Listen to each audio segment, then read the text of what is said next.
Good evening, good evening, good evening, good evening, ladies and gentlemen. WeatherBrains, episode number. What episode number is this? I should know this. I can't believe it's 890. Hang on, it's going to pop on my screen here in a second. 896. 896. This is for the 20th of March. This is the pre-show, this amazing time of the program where we do three things: share boring personal stories, humorous anecdotes, and from time to time, we say very outrageous things. Yes, we do. So welcome to the Monday night weather party. If you're looking for the actual show content, move the slider over about 4 minutes. And again, tonight I'm starting a little late. I'm getting tardy in my pre-show startup times. Jen, I'm sorry. I am so sorry. No worries at all. It's just been one of these days. You ever had one of those days where you just can't catch up? Yes, today's one of them for me. I'm in tax mode. I'm trying to get my taxes done. Oh, it drives me insane. So much stuff to gather. Nasty stuff. Yeah. And I was out of town this weekend and drove back today. I did a school program on the Gulf Coast, which is about 4 hours south of here. So did the school program, drove back and made it in time. That's where you pray there's no major interstate kerfuffle, disaster, which can happen very easily, as you know. Absolutely. But it worked out wonderfully. We had a book deal down in Fairhope, a signing. Fairhope is on the eastern shore of Mobile Bay in Baldwin County. It's a beautiful, beautiful place. And the signing was great. The crowds were great. And we stayed at the Grand Hotel, and I've never been there. I've always wanted to stay at the Grand Hotel. It's one of these really historic resorts. It was built in 1847, and that thing has been through hurricane after hurricane after hurricane, and it somehow has survived and thrived, and just amazing property. So I had a great time, and awesome. Saw the kids at Robertsdale Elementary School in Baldwin County, hurricane country, and then hightailed it back to Beeham. So here we are. It worked. You're making me want to go to Gulf Shores. I know all those towns from driving to Gulf Shores and Orange Beach. So Fairhope and Robertsdale and yes, sir. What famous American is from Robertsdale, Alabama? Tim Cook, the CEO of Apple, is from Robertsdale. Oh, wow. But Robertsdale is a little north of Summerdale, which is a little north of Foley, which is a little north of Gulf Shores. But Rick, you got to go to the Grand Hotel sometime. We had a great time. That was an amazing experience. You're on the bay, not on the beach, but it's still.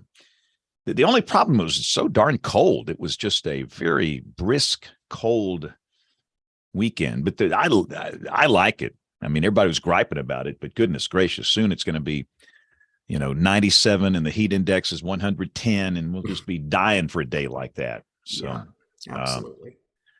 All right. So, we got Dr. James A. is back in town from his trip to Wally World. I see. Yeah. What's going on here? I will be mowing my face tomorrow morning before I go to work. So, looks good. It's been kind of nice. Yeah. And oddly enough, the original Vacation was on TV in the hotel one of the nights we were on the road. Oh, yes. That's fun. It's a classic. So you survived. I did. Yeah, and I did discover that the fastest way to draw the grandmothers offside is to text them pictures of the kids looking like they're just teetering on the abyss at the Grand Canyon. And welcome to our television viewers. Do I need to invite our guest? I saw Bill is not here, and I don't have any. Is anybody in charge here? No. No. I know Rick's leading some of the chatting. I did not email. I think we've got our intro though. If somebody can drop the email address in the chat here, I can invite. Okay, stand by. I got it. I'll drop you the email address. Okay. Cool. Yeah, Bill is on a bender. He's on a pub crawl apparently tonight, or it's 50-cent beer night at Hooters. We don't know which one it is. Anytime anybody's absent, that's the reason, including television. Here she comes. So apparently Bill sent it to her, I think. So Once we get our guest here, we'll start this sucker. And again, welcome to those watching on the television side. It is Monday night. This is WeatherBrains, as we always do on Monday nights. We have no weather to interrupt tonight. All right. Jennifer, can you hear us okay? I can. Oh, I love having another Jen on here. That's awesome.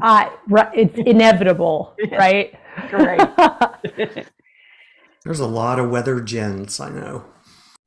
Yep. So Jen and Jen, how do we eliminate confusion here? We'll do Jennifer for her, so that's her name on the screen, and you just call me Jen. Or yeah, okay. When have we ever eliminated confusion? Yeah, that's true. That's what we do here. Yes. All right. So let me get the recorders going here. Track 1, track 2, and here we go in 5, 4, 3, 2, 1. Join the American Meteorological Society by becoming a member of the band. The AMS Weather Band is a global community of weather enthusiasts dedicated to learning and sharing their love of science. Visit amsweatherband.org to learn more and join the band today. This is WeatherBrains, episode number 896, the world's longest running weather podcast. We might not be the best, but we're the oldest. This is for the 20th of March, 2023. And we're glad you're here. Got a few folks out tonight. I know that Dr. Neil Jacobs is traveling. He's on the road. He said he's somewhere along Interstate 95. Bill Murray is out. He's got allegedly a business meeting, but we know when Bill is not here, it's either a pub crawl or 50-cent beer night at Hooters. So we don't know which one it is. But and hopefully Troy will join us shortly. And typically we will hear from Kim soon. She has to get some children all in bed and get some order restored at her home. But we've got some of the faithful here, including Jen. This is going to be confusing. We have two Jens on the show tonight, but let's just go to Jen Naramore, who is with Tornado Talk, radio meteorologist extraordinaire. Jen, how are you doing tonight? I'm doing great. Wow. Thank you so much for that intro. I'm good. It's been a crazy day. I mentioned in the pre-show, I'm in tax mode, so my brain is all over the place. So I'm trying to get everything gathered, but I'm close. So it's good to be here amongst a different type of chaos with you all. So let me ask, do you do your own taxes, or do you give it off to some accountant to do it for you? No, I have to give it to an accountant, because I'm an independent contractor. It's too difficult for the storm reports, that branch, and then because I own Tornado Talk, that's a completely different beast. So I let her handle it, but it's me gathering all my information and getting it to her. And there's always something that's outstanding that I'm like, I can't find something. So I'm searching for it, but I'm getting close. And then I just let her handle it. And then she gives me the good or bad news at the end of it here. Okay. I still use TurboTax. I'm like the last guy that does my own taxes. I wish I could. Yeah. And I will say, I do not like the results. I'm going to have to go try it again. I've entered in all my stuff and I really don't like what it has to say. So I might try it again. So Rick Smith, do you do your own taxes? I use TurboTax as well. Yeah. Yes. So yes. You're not alone. All right. Good. Yeah. I found if you just keep doing it over and over, it stays the same every time. So yeah. Spoiler alert. Total waste of time. And by the way, I am so sad. I was scheduled to be in Iowa for the severe weather conference that they do. And Rick, you've been to that one. It's a great conference. And so it's this weekend, like Friday, Saturday, and guess what's going to happen down here Friday night? A severe weather event. So there's always danger in booking me for a conference in March or April, especially. So we're going to do it virtually on Saturday after the storms are over. But I hate the fact that I will miss seeing everybody up there. That's always a good one. We've also got the Southeast Severe Storm Symposium in Starkville going on this weekend too. So big weekend for weather gatherings. Troy, are you going to any weather gathering this weekend? No, I'll just hang around here until it hits here, because sooner or later it will. So to kind of do that. But what great meetings. I mean, Starkville and also Des Moines, or outside Des Moines with the Central Iowa chapter, always very good meetings. And I'm like you, I'd love to go. Yep. Well, hopefully next year we'll make that happen. But I warned them. They knew that, you book me in this time of the year, it might be a conflict, and it is. Look who's back, ladies and gentlemen. James Adelot, the man. He looks like a mountain man. This man has been on a Wally World driving adventure through the Western United States. Are you okay? Yes, but if I don't see the inside of my car for a few more days, I'll be fine with that. 3,500 miles. And Do you still have a family? I know my kids have finally passed the stage where they're not third world dictators, but they bicker at each other now. So wow. Yeah. But they're pretty good. I can't complain. Now, did you go skinny dipping with any ladies at a Roach Motel along the way? No, like but Clark I did. W. Griswold? Right. I did scream really loud at the cold in White Sands and Grand Canyon and Death Valley. It was oddly cold. Last year it would have been hot, but you'd think I could know somebody about that. Yeah, you should know better. It's like my wife went with me on a trip to the Gulf Coast this weekend, and it was just colder than a well digger's backside. Everybody was griping, so it is what it is. But let's see. I think, Rick, are you going to bring in our guests and do the introduction here? Yes, that's what I was told by Chief Booking Officer before he took off for wherever. Hooters? Where was he going? I can't remember. It's a pub crawl or Hooters, one of the two. Pub crawl. Probably both. Yeah. But yeah. So Rick, I will turn the floor over to you, and let's bring her in before she hangs up on us. I can tell she's got the deer in the headlights look. Like, what have I got myself into? Oh no. We're on the verge of losing her, so let's go ahead and get started. Well, our guest tonight has spent a lifetime fascinated by severe weather, and in 2018, she finally made her passion a reality when she decided to stop wasting time and start storm chasing. She's a self-taught forecaster and chaser, mostly chasing solo, and is committed to bringing her learnings to empower and inspire others to pursue their own joys of the sky. Her work has been featured in a lot of big-time publications: Washington Post, Good Morning America, Today Show. Jen has a BA in Environmental Communication, MS in Technical Journalism and Communication, and she spent the first 17 years of her career working with scientists and engineers, urban planners, other technical experts to craft communication strategies for effective climate change and science communication. She's a writer, public speaker, and educator. And the more I read of this, the more I think that she's on the wrong show for some reason. Yeah, really. What's she doing on this show? But no, Jen has brought her deep experience as a communications expert and her understanding of what it's like working in a highly technical field as a woman to create the Girls Who Chase concept and find new ways to address systemic gender disparity issues and enact cultural change. So, wow, that's a bio. And Jen, we are so glad to have you tonight here on WeatherBrains. Thanks for joining us. And thank you for having me. And I'll be sure to keep it classy for all of you. Well, why start now? Yeah. I know my bar now. There you go. There is no bar. Well, the bar that Bill's at. The bar. Yeah. Yeah. Well, we always like to start out with just having you just kind of explain. I mean, you explained a little bit in the bio there, but kind of explained where your interest in weather came from as far back as you can remember, and kind of talk about any experiences you had with weather, or just what's your origin story with weather? My origin story started with sheer terror, actually, which it strangely sounds like follows a pattern a lot of chasers seem to follow. I grew up in the Southeast, mostly Atlanta, Georgia, and Chapel Hill, North Carolina, which had a lot of nighttime thunderstorms. And I would get woken up in the middle of the night and run into my parents' bedroom with my sleeping bag because the thunder and lightning was terrifying to me. And then at some point, that transitioned from terror to fascination, and sat and watched Weather on the Eights kind of ad nauseum, when I probably still should have been watching cartoons, and my parents would turn the television on and it was inevitably tuned to the Weather Channel.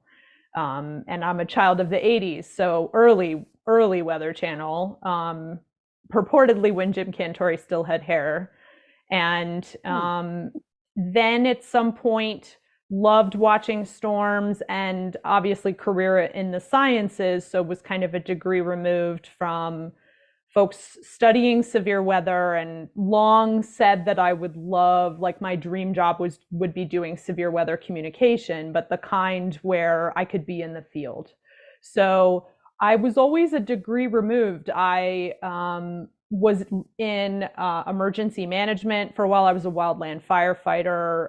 I've worked on a couple of FEMA contracts. I'm a trained public information officer. And now work in crisis communication as part of my consulting business, but just never quite managed to step into severe weather for one reason or another. And so always kind of danced around it. And then the Girls Who Chase concept is really was born out of the process I went through to realize that the only person keeping me from severe weather was me. So yeah. Interesting. You just added 3 more lines to your biography. So really fascinating. You're wildland firefighter. That's really cool. We could talk about that for a while. But so you said after 17, 18 years, you decided to, the only person holding you back from severe weather was you. What did you do about that? I mean, how did you go about starting storm chasing? I spent probably 10 years trying to get people to take me with them. I just thought you needed to have a 4-year degree in meteorology and a clue before you could get out on a storm. And at some point along the way, a kindly scientist taught me to read radar. And so then I turned into the person sitting at social events, staring at radar scope, and lost a couple of friends along the way. Because of that, because that's, I guess, rude, but it depends on the company that you're in. And then I guess had been following a bunch of chasers on social media and happened to see an ad for a chase tour cross my desk, and caught myself actually thinking, I can't do that. And then I was like, why do I think that? I mean, anyone could go on a chase tour. They're not cheap, so that's true. But why was I saying that? So here's my chance to check it out. So I did. And that was really the beginning of the monster that's been created. It was 2018 when I went out with them, which was a fairly quiet year, at least in the high plains here. And we didn't see much, but I learned enough on that tour to realize that actually I could teach myself to forecast and chase. So and the very kindly tour guides put up with 7 days straight of incessant questions, which I think was kind of preferred maybe to the probably more typical adrenaline junkie that doesn't care how they got where they were going as long as they got there. And got home and started to study. And then 2 weeks later caught the Prospect Valley tornado 45 minutes from my house here in Denver. Just had learned about the flying eagle shape and a storm hooking, and somehow managed to work my way east and get close enough to catch my first tornado, and was in such a rush to get out of my house I still had my pajamas on. So it was all kind of a lucky break, but a monster was born that day with that tornado, and I kind of took off from there and dug in. And I was working full time, so it was, I dedicated a few hours every Sunday to studying forecasting and learning all the different aspects of weather, and onward since then. When you went on the storm chase tour, just curious, was Alec Baldwin your tour director by any chance? He wasn't, but I cannot, it's funny. I was watching that the other night thinking, how would I have reacted to this? They actually tried to get us into Big Hail, and it turns out it's hard when you're when you're trying to get into Big Hail. Yeah. When you're like me and you don't actually want to total your car, it turns out it's really easy. Exactly. So kind of go off in a sidebar here for a second. So you saw the the Supercell movie, and I've been seeing a lot of Chasers reviews of it. What did you think about it, just briefly? I'm not gonna lie, I went in with a low bar. um, eh, Largely because it's frankly hard to top Twister, even though Twister's old, because it's like the Chaser movie. But I think the low bar actually came from 13 Minutes, which came out in 2021 and billed itself as a tornado movie, but had 30 seconds of tornado footage, and the rest was just bad acting, in my opinion. So I didn't know what to expect. I really enjoyed it. I thought they, paid homage to the characters that they had studied in the right places, respectfully. I loved the Easter eggs, all the various Easter eggs. And my biggest complaint, I think, was I just thought it just ended. Like, 1 minute you're kind of waiting for the point, and the next it's over. And I was like, wait, is that it? Like, it just, so I don't know if they ran out of budget or, but as a Chaser movie, as a weather movie, it was great. The way they clearly did a bunch of character studies. They knew, they understood tour groups, they understood Chaser convergence. Like, there was a bunch of sort of pokes at some of the chasing culture. And it was fun and makes me kind of want to go back and watch it and probably catch all the rest of the eggs that I missed. Yeah, that's cool. That's kind of what I'm seeing from the Chaser community, just a sampling of social media. People really liked it. And one of the things I keep seeing is what you said. It's one of the, well, it's the only Chaser, the only movie that has anything to do with storm chasing. It seems to have captured kind of what it's like to be a chaser, and without all the Hollywood theatrics. I mean, the Chaser convergence and waiting in a gas station parking lot and all the stuff chasers do. I was just curious. So yeah, I appreciate that. We had the director on was it last week? Yeah, last week, and talked to him, and really happy for him that he's getting some good reviews on that. Hope people are going out to see it, because this was a project he was really passionate about and worked on it for a long time. So let's see. Let's go to Troy. What do you got, Troy? You're muted. Unmute. Jen, nice to have you with us. Thank you for joining us. Rick was telling us, and I kind of caught on this for a second, that the chasing you've done by yourself. And my question is, has that been by choice or just something you prefer? Initially, it was by necessity, because when I started, I didn't know anybody to chase with, and thought, if I want to get out there, I guess I better get out there. And I think it taught me a lot faster than if I'd gone out with an expert, actually, because I probably would have just defaulted to following them, or, so I made up all the mistakes, not all the mistakes, because there's always new ones to be made, but I made a lot of them early and kind of got them out of the way, and was able to build on that body of knowledge. I do occasionally go out with friends or meet folks out, like, see you on Bob's Road at 4 p.m. or whatever, but have never really been part of a chase team or had a chase partner. And I kind of like it that way. I feel like I see more when it's just me. Like, I kind of connect a little bit more. I'm more observant, which is what it is, I guess.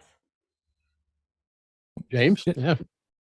Hey, Jennifer, greetings from Oklahoma, and thank you for what you're doing as a dad of a young woman too. So I think this is wonderful. Tell me, you piqued my interest when you said wildland firefighter. Do you have any great fire stories? And then I'll ask along those lines, what's your best chaser story out that you've experienced? Great fire stories.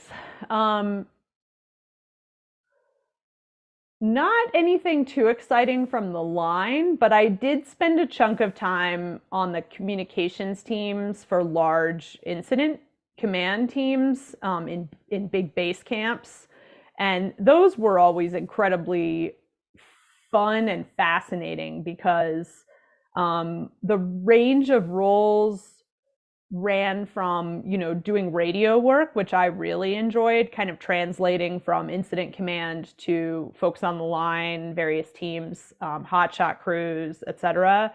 One day I was a human repeater because there's a giant mountain in between base camp and the fire line.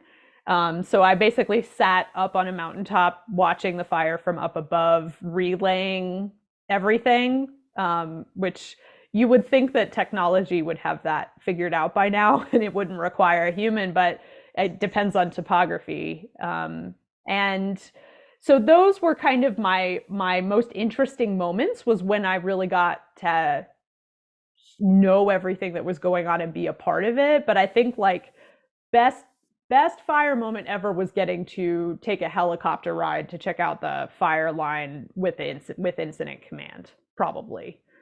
Helicopters always play a big role, I think, in my favorite moments. So this was not an Oklahoma wildfire if you were dealing with It topography. was not, no. I was trained here in Colorado working for the Forest Service, and then actually spent a season back in North Carolina firefighting as well in the Blue Ridge. So, but my first year working for the Forest Service, I was actually in the Comanche National Grassland in southeast Colorado. So it was probably similar to the types of behavior you would see in Oklahoma, actually. Talk about tornado chasing. What's been the one that stands out? I mean, the big one that stands out is always going to be my first tornado with the pajama event. Like, I just have this memory of jumping up and down outside my car, shouting in my pajamas. But I think some of them are just favorite storms. Like some of the most beautiful storms I've seen. And some of them are, I'm in a situation memories. So which do you prefer? I mean, Yes. They're both spectacular, right? Yeah. Favorite storm, probably anything in South Dakota. I live in Denver, so I should be saying Colorado, but I'm gonna cheat on Colorado a little bit and say the Northeast, Wyoming, into the Black Hills, into South Dakota is really my favorite spot to chase. And there's just something about storms in South Dakota that takes them up a notch. They're more colorful. They're a little gnarlier. They want to kill you just a little bit more. They move faster. And just my photography from there is another level from anywhere else. So, yeah. And then I seem to have an incident roughly annually that involves having hail chucked at my car, when I'm not like one of those people that likes that, which is probably why it happens. And I'm never particularly close to hail cores either when it happens, and have lost a windshield like from it being split down the middle. But I probably learned my most important chasing lesson from a boundary and 5,000 Cape interaction in southeast Colorado in 2020, that 3 tornado warned storms kind of merged, and a bunch of us they created a sea and we were here in the middle, and they just swallowed us. And we had no data, and so I didn't exactly know where the rotatey bits were at that point, and was basically waiting for the wind to shift so I could drive into a ditch. And I basically, we drove out of it. I've got hail dents on one side of the car from it just flying everything was green. I mean, chasers who were out front of the storm, which accelerated, just have pictures of green. It was just this really eerie green color. And we drove out of that, and I said, this is never happening again. And have figured out how to get a hot spot that functions in eastern Colorado. So it's like, you learn something from every one of those. Well, Jen, it's really funny because Kim's with us now, and Kim just sits in Norman, and the hail comes and finds her. It's amazing, Yes, Kim. yes. It's a lot easier than me driving around looking for it. It is. Yeah, but I'll tell you what, hail in Colorado, that's nothing to mess with. When that elevated, Uh-huh. when you're up at elevation a little bit, even the little hail, it can cause you problems. So that sounds like a nightmare scenario. Although I do have to say, Southeast Colorado, were you near Kim, Colorado? Because there's an outpost you could have sheltered at, and that's about all that there is. That's all there is. Yeah, I've also actually made the mistake of dropping south of Kim once into those canyons, and that will also never happen again. It's like you only have to make these mistakes once. That time, though, I was near Ordway. We were just northeast of Ordway, and both of our escape routes got cut off by the being swallowed. And as soon as you leave Ordway, you just go to zero. It's just dead. So the hotspot I have now is actually a rural Colorado carrier. It's the only one that gets signal out there because you can't boost nothing. So the boosters don't do anything for you. And that's given me almost 100% coverage in eastern Colorado, which is like super helpful. Wow, as every chaser is like, let me find that. Yeah, yeah. Wow. Highly recommend. Yeah, it's been great. Yeah. I see in the chat you guys are joking around, but I can absolutely recommend a wonderful roofer for you who actually is a meteorologist too. So it's a great business, and you're just based right here in central Oklahoma. You've got everything covered. I was just going to suggest that Jen park her car like just outside of Norman. Yeah, to kind and of call draw Kim. the Call Kim hailstones if you're in away town. I mean, it's important. Yeah. And just wait. Just wait. Yeah. Between that and if you'd like to get hit by like a QLCS spin up EF0 to EF1 kind of randomness that will also take your roof and shingles and mangle them up, absolutely hang out with me. I am just, if you're looking for that borderline, like low and severe, that's a nuisance, but really expensive. I have that very like nuisance expensive taste in severe weather, apparently. Nice. So I can provide that to you. Excellent. It sounds like you and I have a lot in common. I just accidentally drive 6 hours and then am in the way when that happens. So, well, I mean, I was thinking as you're talking about Southeast Colorado and also South Dakota, do you like going to places where there aren't a lot of road options? So you kind of find yourself in that market when you put yourself in that market. We're like, oh, yes. To go. Yes. Now. Yeah.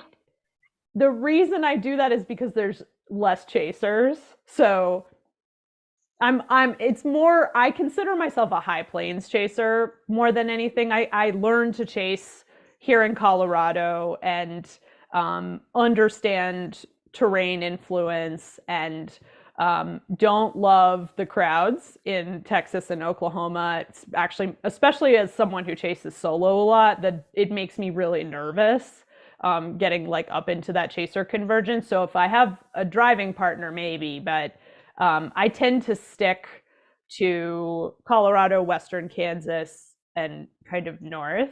But it does come with other challenges, and that's probably why I have an incident on an annual basis.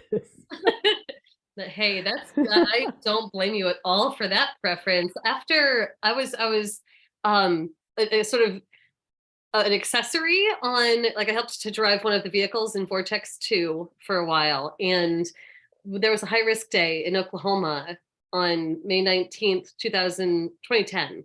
And after that, I swore up and down I would never chase Oklahoma again. It was awful. It was the day everyone remembers. It's when Reed Timmer, there's this really famous video of him in the TIV, like bypassing all the traffic, driving in the wrong lane and like shooting past everybody. Because we were all of Vortex was a sitting duck in front of a rain-wrapped tornado outside of Guthrie. And we were just like, well, and they got on SASE, our little computer system. We're just like, get out of here. If you guys can get south, do it and do it quickly. Oh my God. And I mean, it was awful because of all the local chasers, all of the whatever, like it was just terrible. And I absolutely understand your desire to not be in that. It is so much better, even if it's a marginal road situation or a slight risk day, like those are the things to chase now. I mean, do you kind of feel like that's actually where the sport of chasing more is anymore, given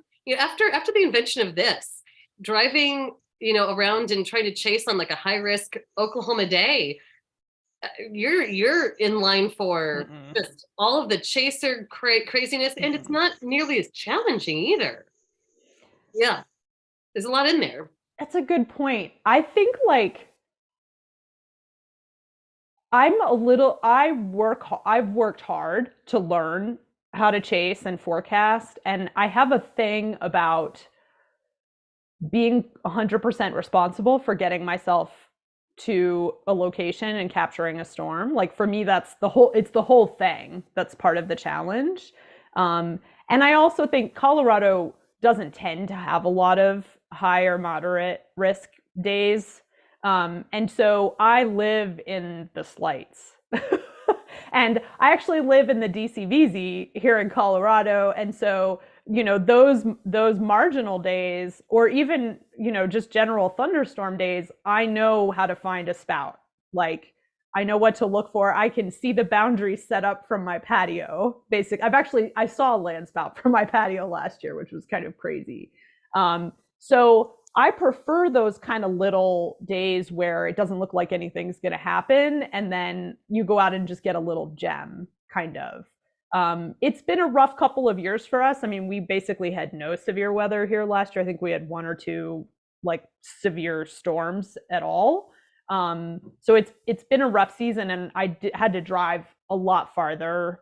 Last year, I think I drove to Nebraska 7 times just to see like a real setup, and it wasn't even that great. So that was frustrating. But yeah, I live in the slights, I would say is probably true. So Kim wrote in the chat, jealousy. I'm even more jealous because I have never seen a tornado. Do not let the name Tornado Talk after my name fool you. I talk about the history, but I've never seen one. I know I need to go chasing with you. I'll got to figure this out because I've done all my chasing behind the microphone for whatever since 1997 doing radio. So it's just been so hard for me to ever get out. I went out one time and saw some big hail west of Wichita, and I thought that was awesome. So it was great. But I wanted to, first of all, your name's fabulous, as we've all, having the name Jennifer is just fantastic. But I'm also a child of the 80s. So I have to say that you and I are probably similar in age. And I bring that up to say, you've had a career, you've done stuff, however long in your life, you've worked, and then now you're later in life and you're pursuing your dreams. That's very encouraging to me, because that's where I am. I've been, doing radio for my entire career, and now I'm working with Tornado Talk. I own the business, and I'm trying to make it grow, and I'm doing something I'm passionate about. And so I see that that's what you're doing too. And so how would you encourage, women, anyone who's, already done their career, or already, 20, 30 years down the road, and they're like, I want to do something else, but I don't feel like I can. I don't think they put those limits in front of themselves, but there is no limit. So what would you say to encourage? I think sometimes the fact that there is no limit is the part that's the most terrifying, actually. It's funny because we spend the first, 18 years of our life saying, don't tell me what to do. And then I couldn't pay someone enough right now to tell me what to do.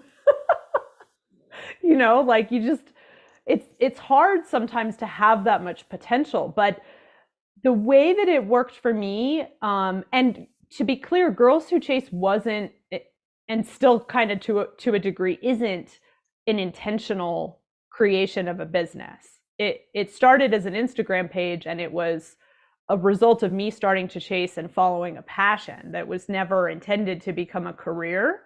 But I think sometimes that's how the next step starts. And if you look at kind of patterns in the folks who talk about personal growth, and there's a lot of them, like all the self-help books and the Find Yourself and all of this kind of stuff, which really by the time you're in your mid-30s, you kind of can't escape asking yourself the question.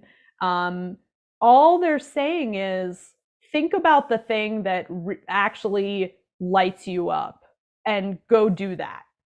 And not everyone, of course, I think has the luxury of doing that. And that was the case for me as well, where I've had to make a very slow transition. And chasing for me started as a hobby, and probably to a large degree will remain that way, in part because I love it and I want to keep loving it. I don't want to turn it into like a grind where you have to be making money off of this.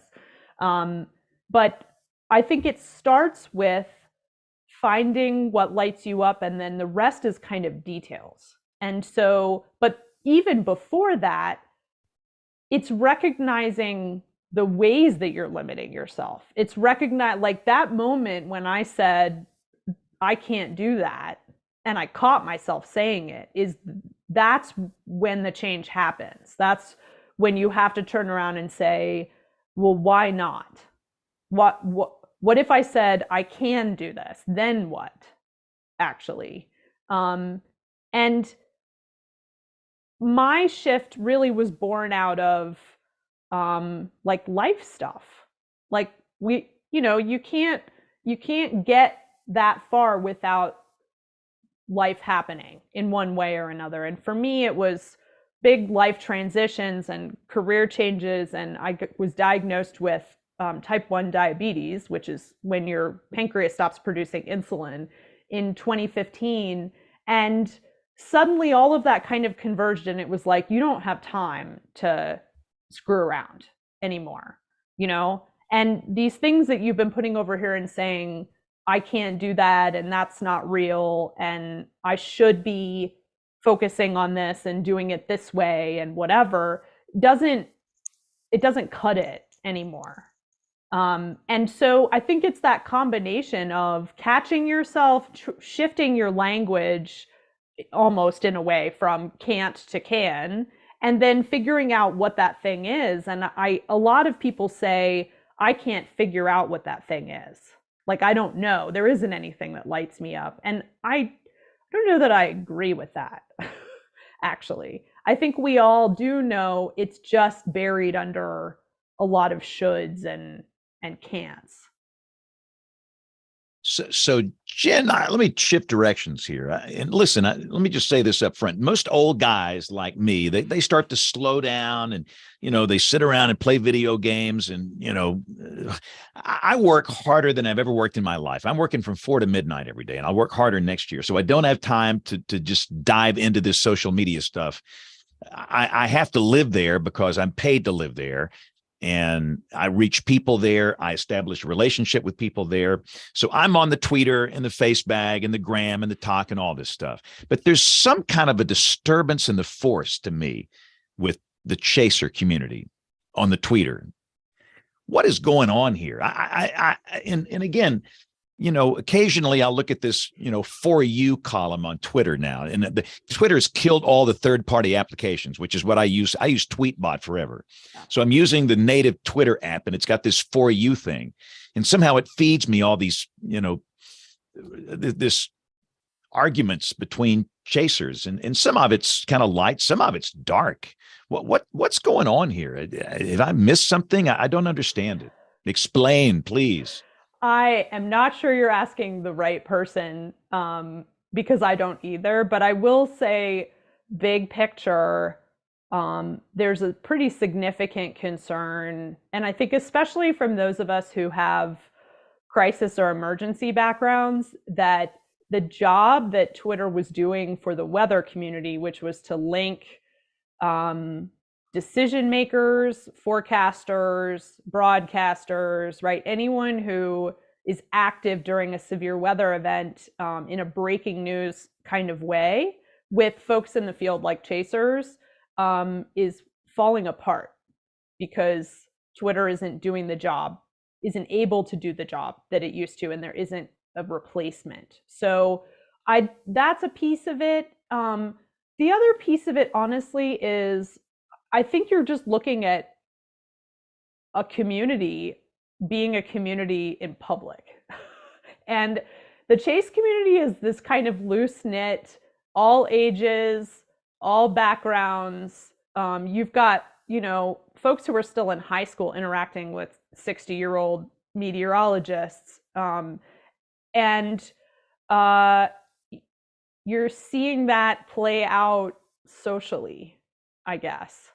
So from that regard, that's been my observation. I don't tend to engage in the rest of it, although I do see some of it. And also, I don't know that everyone agrees what the role of a chaser is in some instances. We're all here for different reasons. And some of us just want to talk about how cool storms are for 6 hours a day, and others want to air their personal life. Well, it just seems like everybody's mad, and I understand we're in that position in society, but gosh, it's just everybody's mad. And so, which morphs into the next question.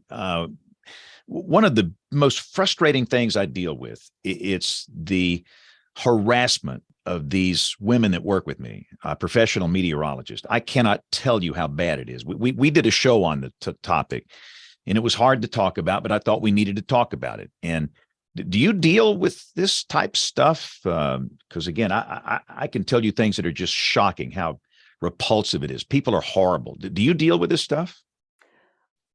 Not directly, but a little bit ad hoc. And I do see it as well. And I've seen some of the backside of where some of it comes from, and people send stuff to girls who chase. And I think I'm still trying to figure out what our role is with that. I think to date, it's been to expose some of it, I guess. And not, because I feel like a lot of times when stuff like that happens, it's sort of incumbent on the person who's suffering from it to say something about it publicly and point out that it's not okay, where there's a lot more power in a community pointing out that it's not okay. And so I think that's what I mean by I'm still figuring out what our role is. Because then, and the reason for my hesitation is there's a direct overlap into some really inappropriate and at times illegal types of behavior. And that's not my purview. Relative to supporting initiatives like Not a Weather Girl, absolutely. So how can we overlap? How can we amplify? How can we point things out like, a woman who's a meteorologist isn't a weather girl while a man is just a meteorologist, right? So messaging around that type of stuff. But when it comes to actual harassment and some of the kind of really disgusting stuff that's going on, I'm still struggling, I think, with our role. Yeah, the whole thing's a challenge, but you can't hurt my feelings. I got no feelings left to hurt. But some of the stuff that women are dealing with, it is horrific. It is really bad. And again, we'll put a link to the show we did on that. But one more thing, and I know that Rick's got a lot of things he wants to ask, but we have a lot of young people that listen to this and watch this. Let's say there's a 16, 17-year-old high school student that's a female that wants to do what you do. What advice would you give her in high school? Well, there's all kinds of things. So I think the first is to know that there's an entire network of mentors available now that depending on the area that she might be interested in, that we could connect her with folks who are doing that work already. It could talk to her about what the path might look like.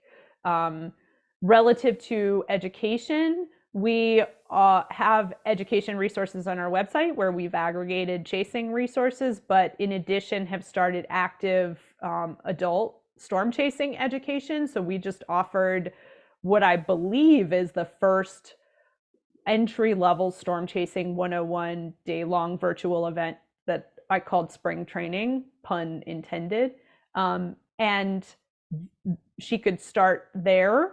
And then we're also looking at some different ways of starting communities at varying age ranges and in regions, but we're still kind of on the ground level. So I think the first step again would be connecting with me and or using Girls Who Chase as a way to find other women who they might want to link up with on the platform to ask those questions, or I can link them up.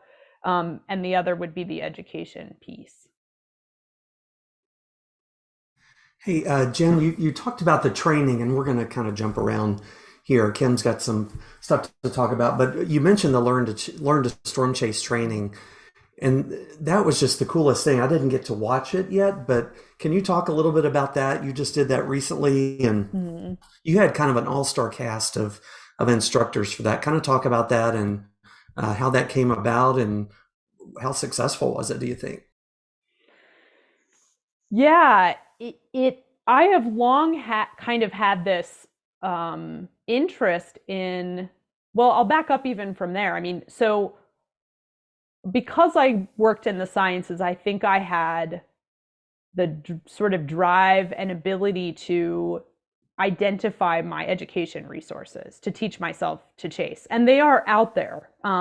I wasn't reinventing the wheel. There's Titan U, which is a Tornado Titans resource that just has hours and hours of recorded kind of entry level, really well broken down videos. Skip Talbot has all kinds of storm chasing, storm spotting. But the problem is that if you don't know that Tornado Titans exists or that Skip Talbot exists, how do you find that stuff? And so I found all of these resources, but they don't exist in any one place, really. So the first step was to put them all in one place, which sounds really basic, but now exists on our website, girlswhochase.com/education. And the majority of them are free, right? So it ranges from Skywarn classes, right? National Weather Service, kind of baseline storm spotting, Skywarn classes to literally learning to forecast and chase, to Comet's Met Ed program that has all of these free meteorology education classes,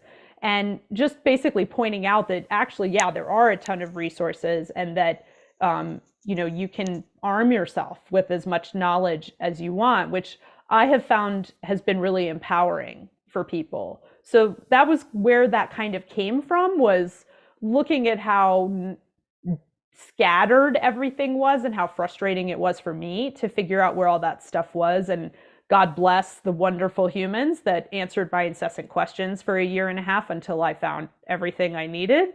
And then just saying, what used to be ChaserCon and is now the National Storm Chaser Summit is also a wonderful resource. But the first year I went to a ChaserCon, most of it went right over my head. It kind of came in at an intermediate to advanced level. I felt like there were some assumptions made about people's knowledge levels. And for folks who I think are more easily intimidated by super technical information and don't push and don't ask questions and don't walk up to people and kind of get in people's faces and start asking, they may not get what they need from something like that. And I was also simultaneously learning just from hearing from folks on the Girls Who Chase platform. Like I kept just, especially when we first launched, I would run polls saying, what do you want to see from us? What kinds of content are you interested in?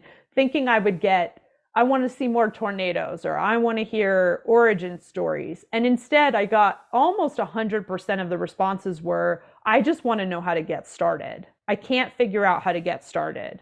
And so I realized that providing resources in a comprehensive, cohesive, accessible way was actually tackling a barrier that appeared to exist for a lot of people. So going through that process is really, I think, where the spark for spring training came from. And also recognizing that the summit serves its own purpose, I think, in bringing the chase community together and sharing research and knowledge at a variety of levels. But there is no storm chasing 101. And if you decide that you want to become a storm chaser, you don't get a visit from storm chasing 101 like the day you decide that, right? You have to figure it out, whatever that means. So I decided to create that essentially. And again, not reinventing the wheel, took the folks who've already been doing this and put them all in the same place, essentially, for this day-long virtual training. And the other piece that I've been very adamant about is accessibility. And by that, I mean financial, physical, because the other issue is the summit hasn't always been virtual, accessible virtually. You have to travel for multiple days.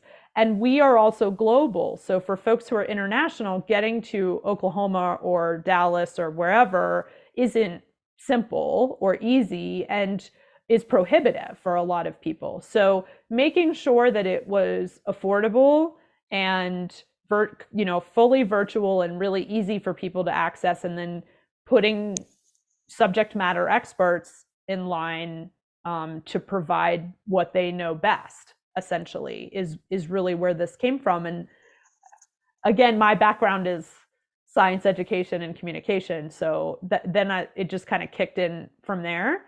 My goal for year one was 150 people, and we crossed 320 the night before.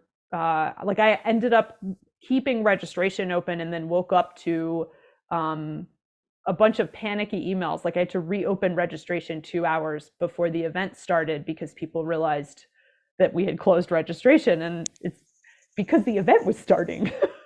So I got completely blown away by the level of interest. And part of, I think, what also made this come together was my education partner was Comet's Med Ed program. This is literally what they do. So not only were we able to get, I think, a lot of the right people in the same place who really are the best subject matter experts, who incidentally, 98% of them were women. And so folks who say there aren't enough women available to teach storm chasing, I would argue is not true.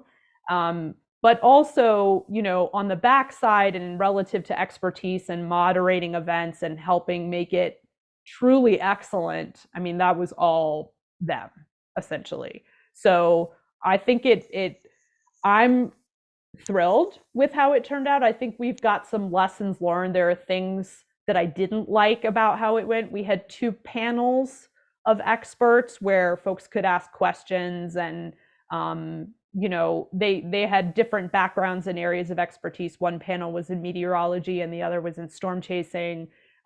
We didn't leave enough time. We had prepared questions for those panels, expecting, when you open things up in a kind of Q&A format, oftentimes you just get crickets. So we had prepared a long list of questions, and instead what ended up happening is we had so many people waiting to ask questions, most folks didn't get to ask their question. So I think, it looks like we'll probably be doing this again next year because there's really no reason not to. And we had so much interest. And the design was really to build on itself every year. So we create this library of kind of foundational expertise, and then we continue to make it available. So over time, you just amass this library, this topical library. And so we'll be making some changes, I think, to format and process, but I think big picture, I was blown away by how it went and the interest.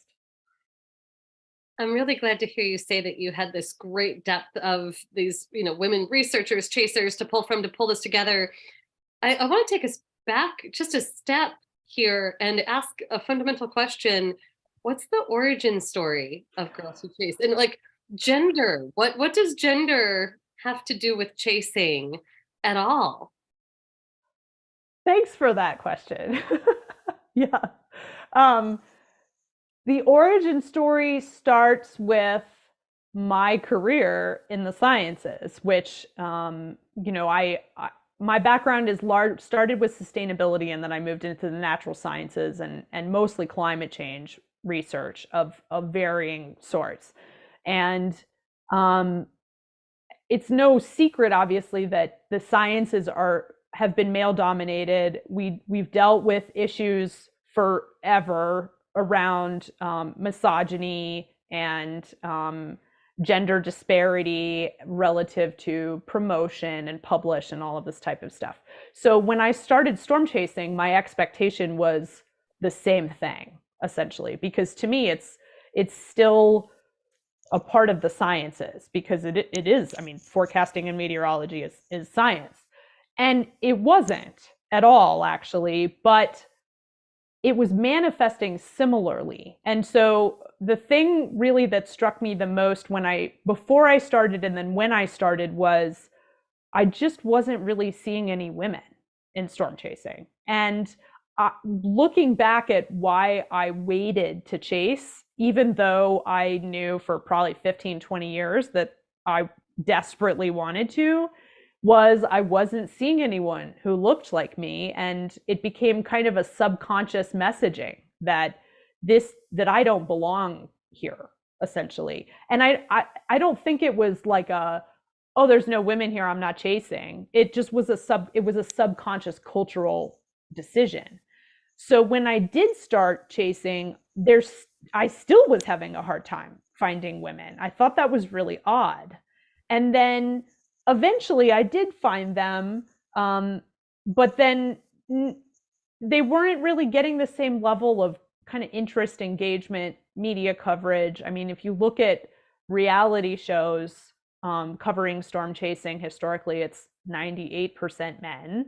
And the women on the shows are portrayed as these token, like, wives, girlfriends, somebody's friend that they brought with them, even when they're not, right? So like the episode with Ginger Z on Storm Chasers, we all know Ginger Z, James Spann the most, right, is an incredibly competent, smart, right?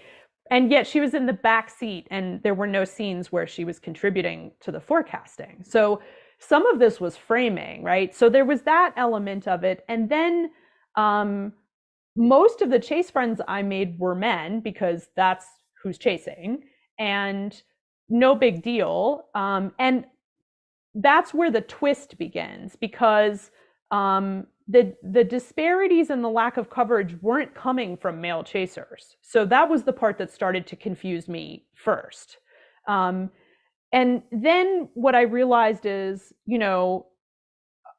the level of engagement and interest and request for their content and everything that they were experiencing was just easier. Like, all they had to do was show up and get patted on the back for, showing up.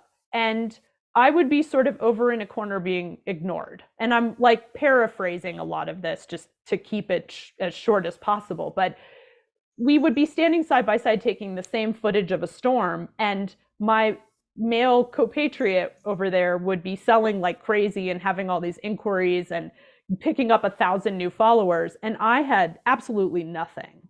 And initially, of course, you could chalk that up to I sucked at collecting content, right? Like, you got to start somewhere, and you don't start at a level of excellent. And so it took me a while to start to be like, what is up with this? Like, why?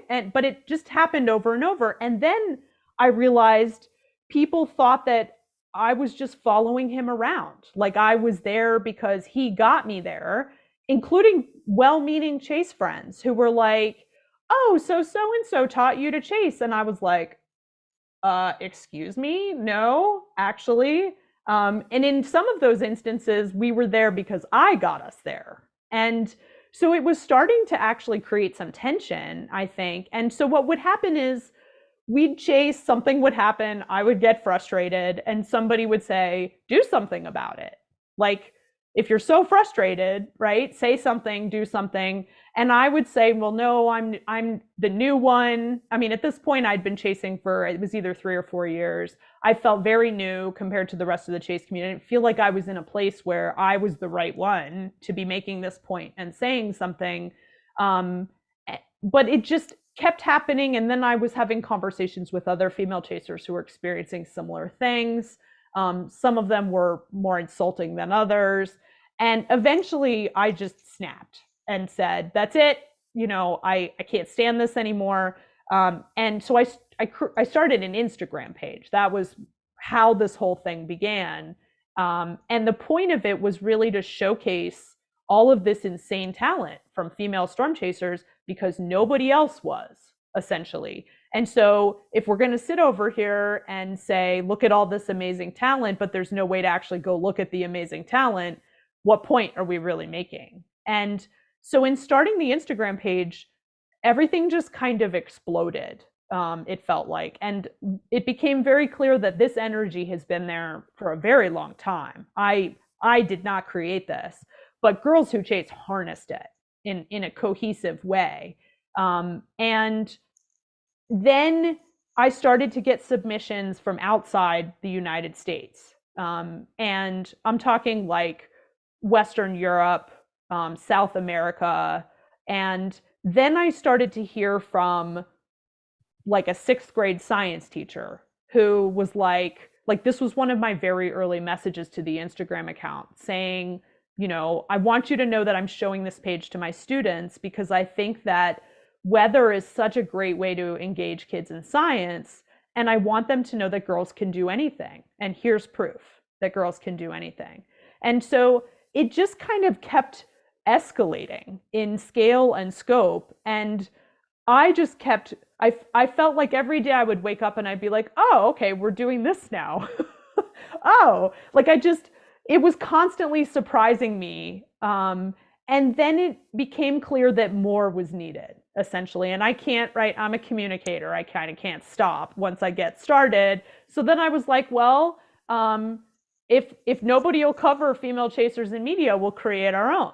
And so we launched formally in January 2022 with a website and a podcast so we could kind of storytell and just a variety of different ways to interact. We host Twitter spaces where we talk about various topics and introduce female chasers. And it just has continued to evolve. It's almost like, it often feels to me like it isn't mine.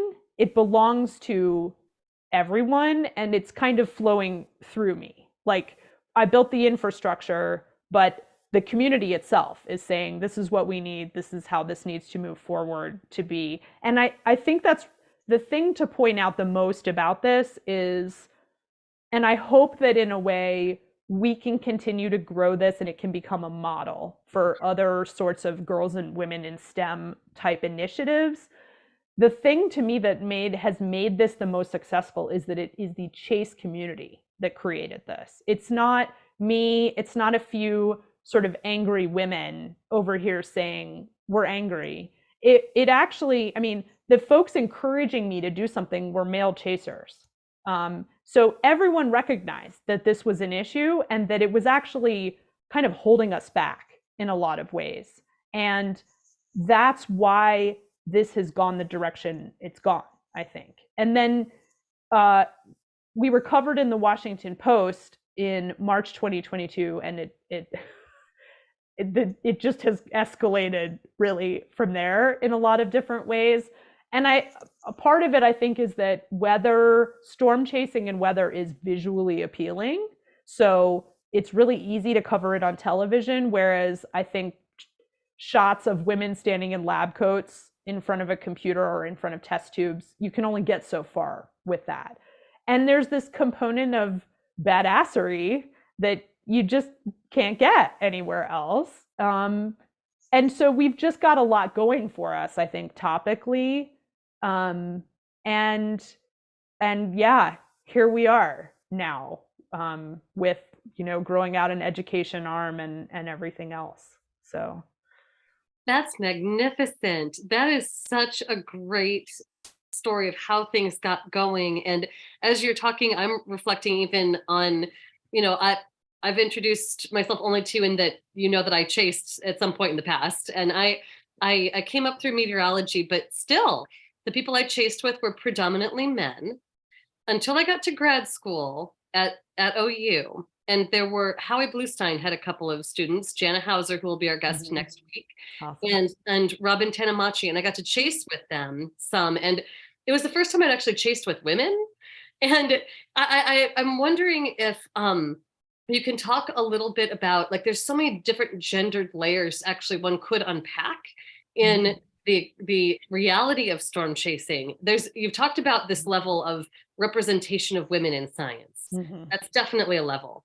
There's an experiential level too of women going out into the wilderness, sometimes by themselves. So you probably felt this acutely. And there's this societal question that could be asked: is that something women should be doing? Which I have felt and had asked of me. And I think that's something that a lot of women would identify with. And there's also a component of even just the other male chasers and being out in this sort of unprotected wilderness with complete strangers, right? Really.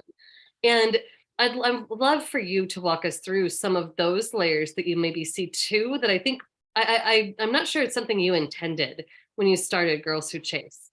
But even someone like me who's not really crazy involved in Twitter, like, I have been very aware that it's raised some of these conversations about what it is to try to be this scientist in this setting, and all of the social dynamics and the social expectations of women that are challenged by participating in storm chasing as a woman.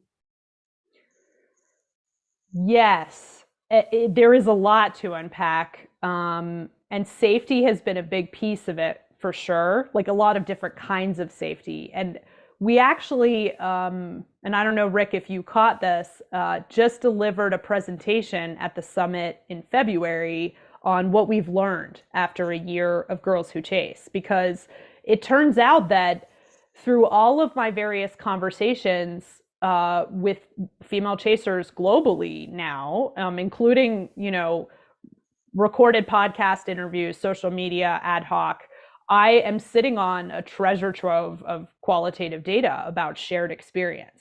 And it turns out it doesn't matter what part of the world you live in, we share most of it, whatever that is. And so it includes things like barriers to entry, patterns and barriers to entry. Turns out my barriers to entry pretty much the same as a lot of other women. And then things like, what are concerns out in the field? How do we address it? What are things we should be aware of? And we've had some conversations about that. But then it always, the number of times I found myself having conversations about going to the restroom, right? Like, this is a thing that male chasers don't think about, but we have to, because sometimes it's okay, but sometimes you've got sustained 30-mile-an-hour winds in the wrong direction. Right? And nowhere to hide because you're in the plains. So we do think about different things. But then, for example, another thing that has come up is how did we get here? Right? So, like, why don't we see women? It's not that women haven't been storm chasing. And that's really the issue, right? I am no pioneer here. There have been women chasing for as long as there have been storm chasers. So, and part of it is about cultural upbringing, what we're taught about how to represent ourselves. Some of it is what media like to cover. So then you get into behavior. So it turns out more men like to 0-meter tornadoes and drive into large hail and blow out their windshields, and media likes to cover that. It turns out folks 2 miles away from a tornado safely taking pictures is boring. Right? We also, it turns out, have different styles of photography, right? To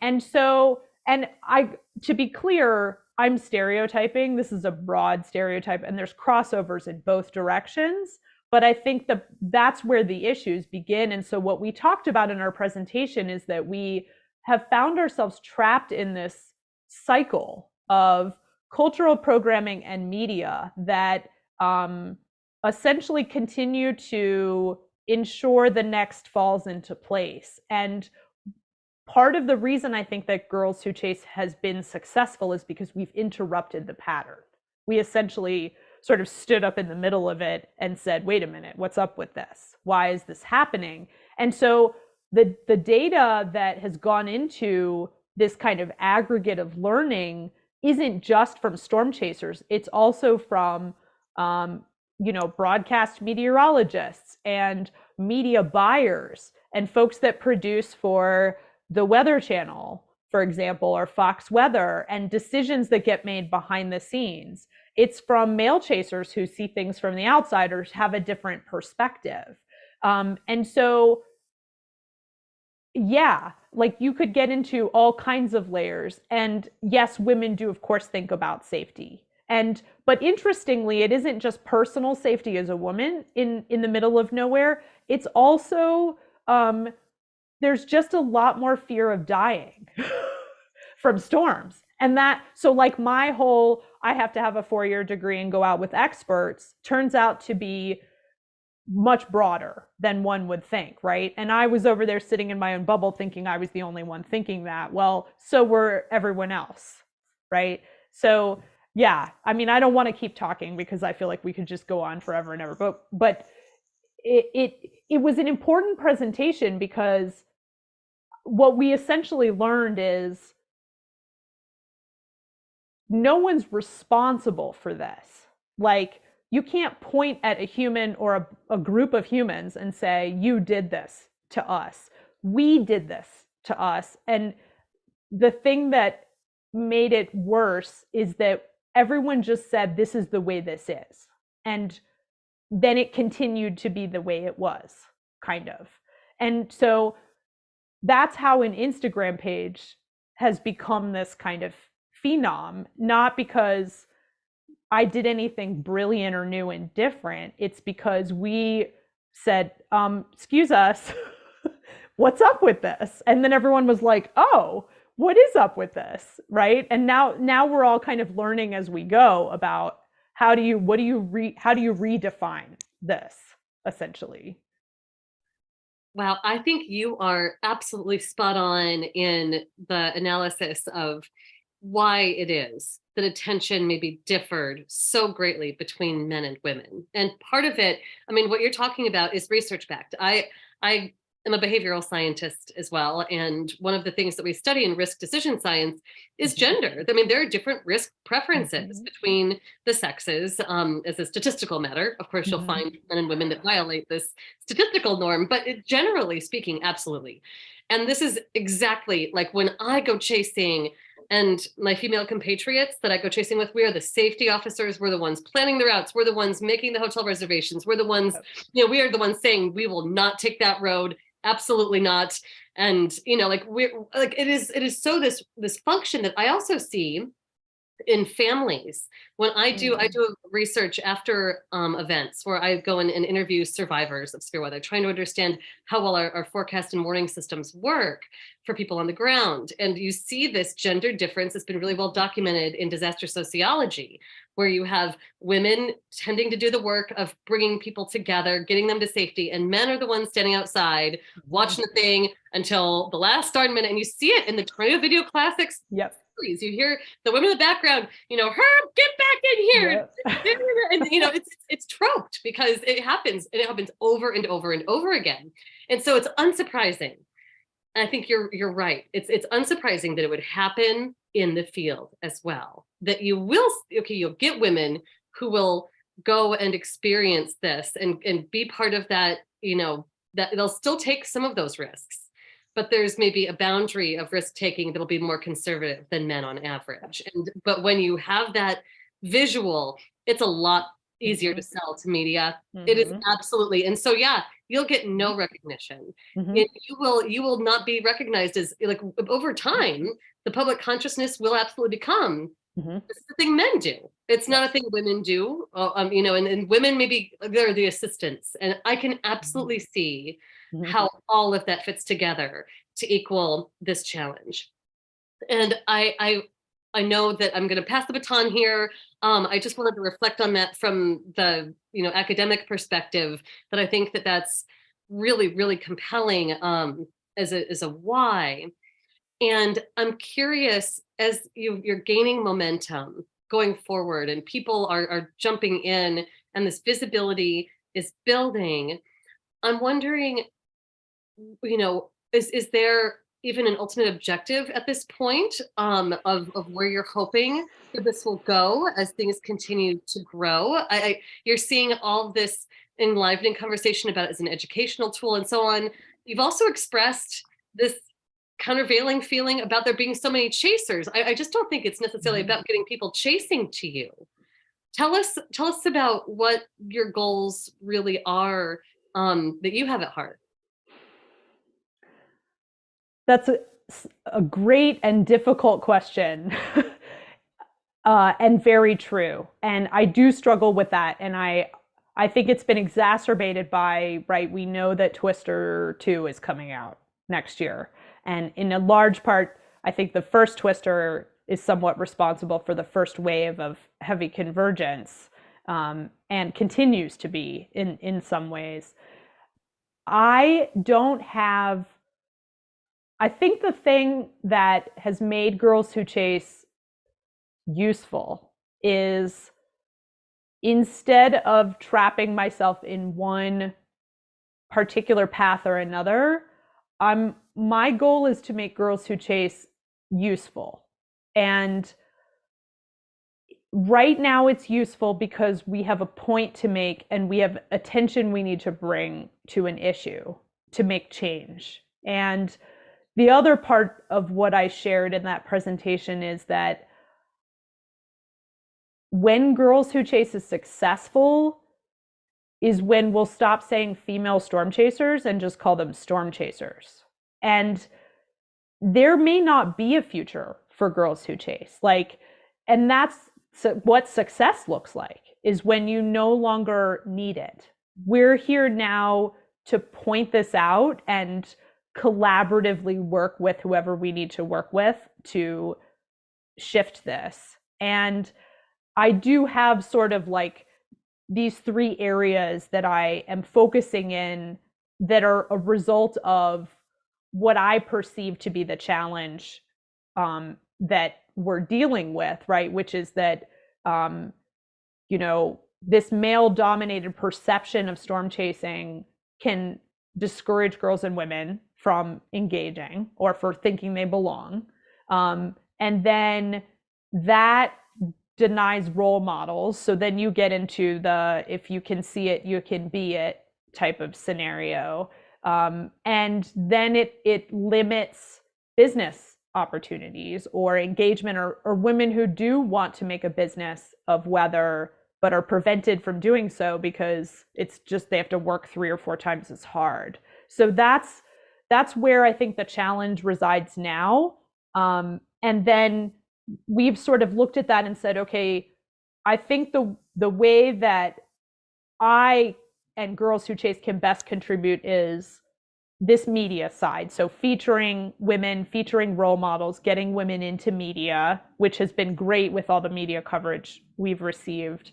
And that's our own media and other media. And then it's starting to break down some of these barriers via education and training. So that's what spring training was. We're also looking at a K-12 opportunity, some opportunities. I've got big plans, but that's going to require comprehensive sustainable funding to be able to build that out, because it's severe weather awareness isn't rocket science. We do it all the time. Meteorologists are constantly in classrooms. But if it's women standing there doing it, is that going to change whether girls feel like that's the right path for them? So that's the second. And then the third is partnering with organizations and networks to kind of start to dissolve some of these cultural stereotypes. So I'm talking with a couple of the weather networks about just getting more women on air, right? So if there's an event occurring and they're doing a phoner during the event, it's typically their go-to male chaser. So how do we start to actually get that to be a female chaser? Or if they interview someone, for example, let's diversify some of those sources. So to answer your original question though, Kim, I think I've got 2 pillars and because of who I am, they directly followed my journey. And I think the first is empowerment. So, and you're right, it isn't about storm chasing. I don't want every woman to start storm chasing, although it'd be great if they did. It's not the point. The point is, my thing was storm chasing. I took that passion and, pursued it, and here's what happened. And so it's kind of like identifying those self-limiting stories and then getting them out of your way so you can go do the thing that you're meant to do. So that's pillar one. Pillar two, because of my background and career and the opportunities that we've had and the megaphone that we've been handed, is engaging girls and women in STEM. And what does that mean? Obviously, weather is really the focus here. And again, it doesn't have to be storm chasing. I'm not telling 5-year-old girls to go running into tornadoes, right? Like it's not where we're going with this. But it's about, it's interesting. One of the audiences I feel like I've heard from the most is dads with girls, who have emailed and sent pictures of their girls. It like makes me cry every time. It never fails. Pictures of their girls wearing a Girls Who Chase shirt or wearing like a storm chaser hat or something, and saying, thank you for doing what you're doing, because by the time my girls grow up and get into high school or go to college, I don't want them to think that there's any area that they don't belong. I don't want them to feel like it's not for them. And so your group is fostering an environment that will make my kids feel welcome if they decide to go in. And a lot of them have girls who are really into weather, or they storm chase with their dads, or right? So they're already kind of geared toward this topically. And so that's an area that I've started to look at really seriously. I didn't, again, create it to be this multifaceted thing. I just wanted to make a point. But we've been given this opportunity. And so my MO right now is to be what's needed, essentially, not to become a static, long living, there's going to probably come a day where I wake up and there's nothing left to do. And that would be amazing, actually. So let me ask a general storm chase question about monetization. It's kind of shifting gears again. I hear this all the time from high school kids, both male and female. I want to be a storm chaser when I'm out of school. That's what I'm going to do for a living. Is it a realistic, and listen, I never discourage them, hey, go for it. If you want to, that's great. But is it realistic to think that you can make a decent living as a full-time storm chaser in 2023? I think it probably depends on how you define living. So maybe above the poverty line, somewhere where you can get 3 meals a day and have a little apartment somewhere. Yes. I mean, there are definitely ways to make this a career. Like running storm chasing tours is a career. And it's not for everyone, right? Because tours sort of come with their own fun. You can become a media stringer or get paid by a network, right, to go cover severe weather events of all sorts. So there are definitely ways to do it, but I would say the majority of us, myself included, look at it as a hobby. And it's just because to be able to monetize to the point where you can live off of it really does require extraordinarily hard work, a level of intensity that's not for most, I think, especially if you're if you're a media stringer or you're someone who just survives off of selling video. I mean, you really are, especially this time of year, you're just driving, you're on the road 24/7, driving from event to event. And then if a severe weather event doesn't occur, you make $0. So it's just a kind of a high risk, high reward type of scenario.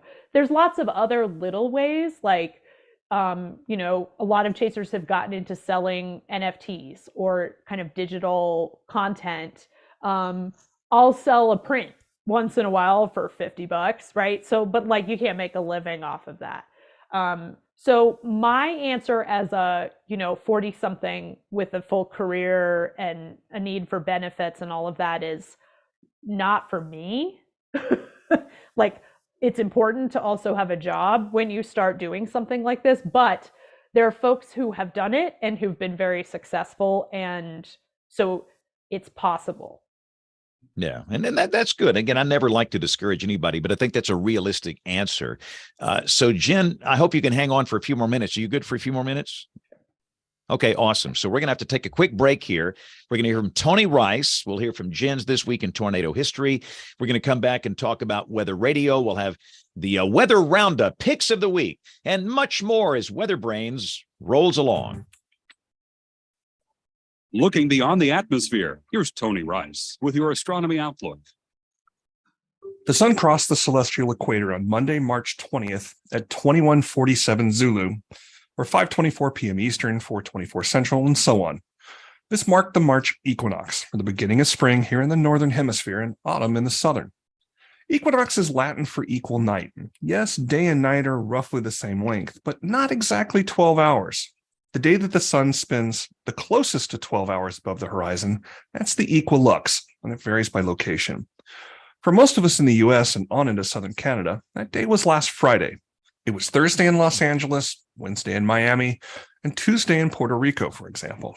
These days differ for a couple of reasons. While the sun rises as close to true east and sets as close to true west on the equinox, and this produces the longest path for the sun through the sky, it's still not going to be exactly 12 hours of daylight.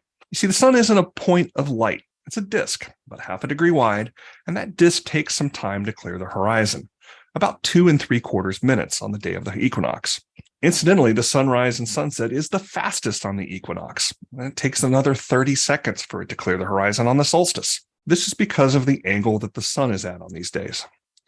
But most importantly, we actually see the sun before it has physically crested the horizon, and continue to see it after it is physically set, because that sunlight is being bent through atmospheric refraction. The U.S. Naval Observatory uses 34 arc minutes in its calculations to compensate for atmospheric refraction when figuring out when the sunrise and sunset will be. Even that's an average because air temperature and pressure affect the amount of refraction. So wrap your head around that for a moment. All those sunrise and sunset tables, they're just predictions. There's also an old myth that you can only stand an egg on its end on the day of the vernal equinox. Hemispherism aside, I don't understand why it's the vernal equinox and not the autumnal one. And I dug for some explanations about why this is supposedly so, and the best I could come up with was something about the alignment of the sun and the moon. None of it's true. If you can balance an egg or a broom or any other things that's challenging to balance on the day of the vernal equinox, you should be able to do it any other day. That's your astronomy outlook. Follow me at RTP Hokie for more spacey stuff like this. This week in tornado history, 18 tornadoes were confirmed across parts of Texas, Oklahoma, and New Mexico on March 23rd, 2007. 10 of these were in the state of New Mexico. We have a summary about an event that was an EF2, and it moved through parts of Lee County. It traveled for 8.35 miles. This tornado developed just south of Lee County Road 147, approximately 7.5 miles west of McDonald. It intensified as it moved off to the northeast. 13 wooden power poles were damaged 7.5 miles southwest of Tatum. 3 were snapped off at ground level, and others were snapped 3 to 12 feet above the ground. A water trough weighing an estimated 300 pounds was thrown from the twister for several hundred feet. The tornado was visually estimated to be about a half mile in width and described as clean in appearance. It dissipated just south of New Mexico Highway 380, 6.5 miles west of Tatum. Spotters in the area confirmed that the tornado exhibited multiple vortex structure at times during its life cycle. So Bruce Jones is not able to join us this week, but I wanted to very quickly remind everybody that our friends at Midland, Bruce and the folks there, they're offering a 25% discount on NOAA weather radios right now. And this is a great time to take advantage of this. And it still shocks me. I'm in a school every single day. Today, I was at Robertsdale Elementary School in Baldwin County near the Gulf Coast, saw all the third graders, and I talked to them about getting information, tornado warnings, and I will show them a picture of a weather radio. And some of the kids do have them, but most of them don't. And so I send those third graders in, hey, you're going to ask your parents to go buy one of these. because it's like having a smoke alarm for a tornado in your house. Your cell phone is great, but cell service will often stop during a tornado emergency. And you can't hear a siren inside your house, and that's it. And so we've still got a lot of work to do, all of us in the Weather Enterprise, reminding everybody that they need one of these. This is the baseline for a home, for a business. It's not a siren. It's not your cell phone. That all comes secondary. It's a weather radio, NOAA weather radio. And again, we're thankful that our friends at Midland have a 25% off deal now. And you have to go to their website, midlandusa.com. And the promo code is SPAN, my last name, SPANN 25. For 25% off. So when you, and this is good for all of their weather radio models, the crank model, which is great for hurricane folks that are on coastal areas. Hurricane season will be here before you know it. The standard, the WR120, all their weather radio models. When you check out at midlandusa.com, use the promo code SPAN 25, SPANN 25, and help us by telling your friends and your relatives and your neighbors that this is what they need. You can be a disciple. I think most people that listen to this show, they're weather dweebs, weenies, nerds, dorks, and you probably have one. But you can help us by spreading the word. Weather Radio, Midland Weather Radio. Go to midlandusa.com, promo code SPAN 25. And having said that, let's see if we can maybe do a little weather roundup here. I promise we're going to get back on this. When the weather ball is red, warmer weather is ahead. When the weather ball is white, colder weather is in sight. When the weather ball is green, no change in the weather is foreseen. When colors blink by night or day, precipitation's on the way. All right, so we're doing the show here on the 20th of March, 2023. The equinox was today at 4:24 Central. Troy, let's go down to South Texas. Troy, what's the deal? Are you at 100 yet? 110? No, not yet. No, not yet. No. We've been up to 90, I think, so far this spring, but really cool spell. And Kim and other folks and Rick realize that because you've kind of seen the same thing, but a big change in the next couple of days. We didn't get out of the 50s today, but tomorrow we'll get into the 70s and the 80s on Wednesday and Thursday. And I think a round of thunderstorms, probably a little more pronounced to the north of us. We still, the models were underperformed, I think, late last week as far as rainfall this far south. We didn't get very much in a lot of places, while we had about an inch or so in some locations, but not much severe weather last Thursday night. So looks like maybe a chance of thunderstorms here in Austin by Thursday night and Friday morning. The weekend itself is looking pretty good. Good deal. And down here in the Deep South, we have had some pretty cold mornings. In fact, we had a number of spots, and this is in northern Alabama, that did teens this morning on the 20th of March. We had 17 was the coldest spot I could find, but we've gone through, I think, 4 consecutive mornings with sub-freezing lows. Tomorrow morning we'll make 5. And then we warm up into the low 80s, and then we have severe weather Friday night, right, which is the reason I can't go to the Iowa conference. Yeah. So. Well, James, one thing that I was going to mention real quick, and this was just brought to my attention, this has been a year now since Rick and Kim, our tornado outbreak that we saw in Austin last year. It was exactly a year ago today, I believe.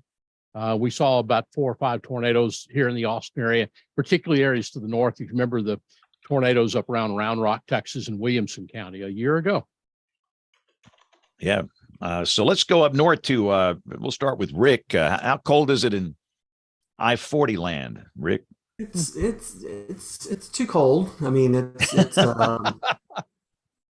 I mean, we've had highs. I think we had like 3 days in a row with highs, didn't get out of the 40s, and it's windy, and that always makes things worse. But just like you, James, and Troy, you were talking about, rapid changes are on the way. We're going to warm up a little bit tomorrow, but then Wednesday is supposed to be the warmest day of the week, up close to 80 in parts of the area, and then severe weather on Thursday for parts of the area, and then cooling back off. So it's March, it's Oklahoma, and we're just doing all we can to keep the hailstorms away, right, Kim?